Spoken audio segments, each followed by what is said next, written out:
अब की सामन में सजनवा बोल घर कहिया अइबना।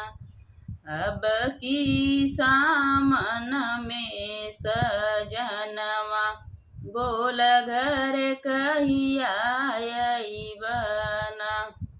बोल घर कहिया अइबना।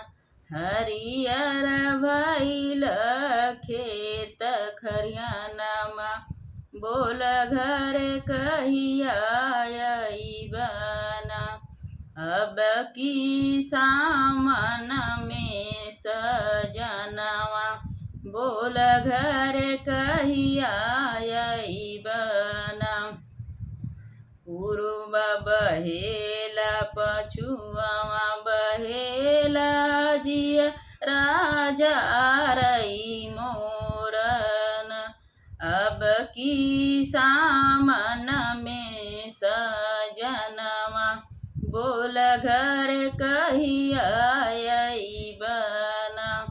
अब की सामन में सजनवा बोल घर कहिया अइबना।